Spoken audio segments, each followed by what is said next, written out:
Hey everybody, it's the chess dudes from Willow Lane Elementary. I'm Mr. Wyman, and this is... Hi, Mr. Vitale. Last night was our first chess club meeting. We want to reintroduce some of the games that we taught you. So the first one was capture the pawn.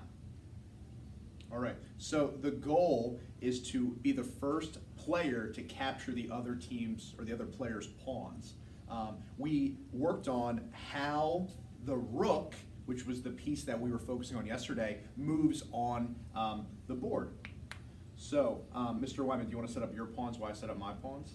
Yes, but before we set up our pawn, so before setting up the pawns, we did discover that putting them in a line like this was a really bad idea, because if Mr. Vitale was going to move his rook down, and we'll reiterate that in this very, very simple first game using rooks, some of the parameters were we aren't having the rooks capture each other, which typically we would do in this kind of scenario, and pawns aren't moving, only the rooks are moving.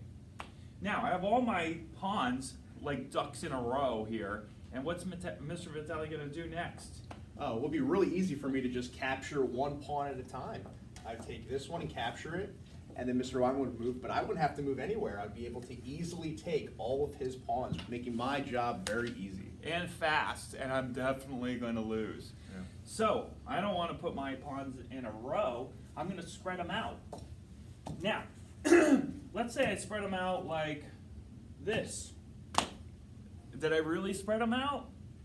No. Probably not. Not that much, because now Mr. Vitale could bring his rook down, and he could still take this pawn, and then we found out that the rook can move more than one space at a time, so these pawns are still in the same row. He could take this pawn, and then the next move, take that pawn. So they really aren't spread out very much at all. He would take these two, come down here, take this one, and then take this one. Like boom, like a little circuit, right? In order to really spread them out, and the whole idea of this game is for you to figure out the best way to spread out your pawns and strategically learn what works best.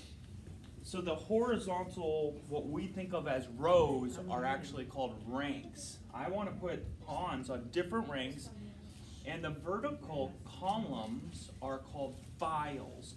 I don't want a pawn on the same row or file as another pawn. So right now, these two pawns are on the same rank.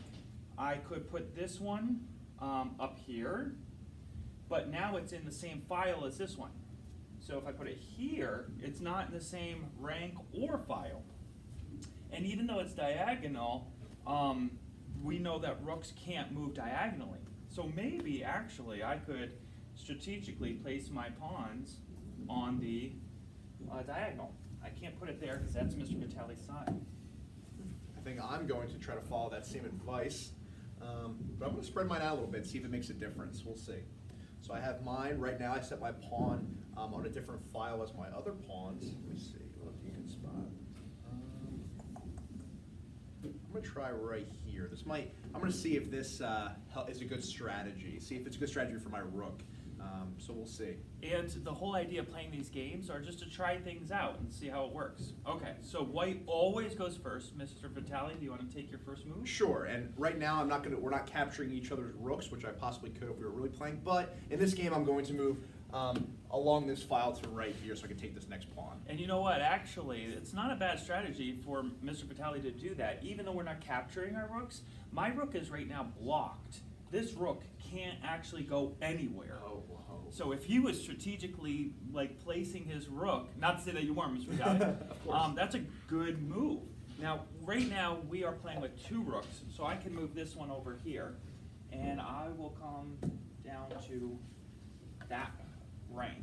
All right. Well, thinking about the game, now that I know his rook is currently kind of trapped, I'm going to try something different. I'm going to move this rook. I'm going to try to keep that rook trapped over there. So I'm going to move this rook this way. Okay. I'm capturing my first piece, this pawn. All right. All right, well, I better speed up and try to capture some of these pawns before you capture all of mine. So I'm going to move right down here.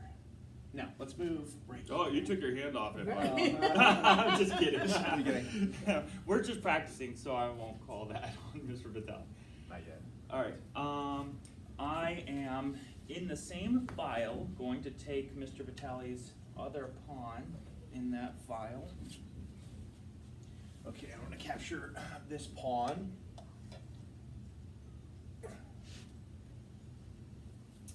And now I can take the pawn in that rank. I think I'm in the trouble, same Mr.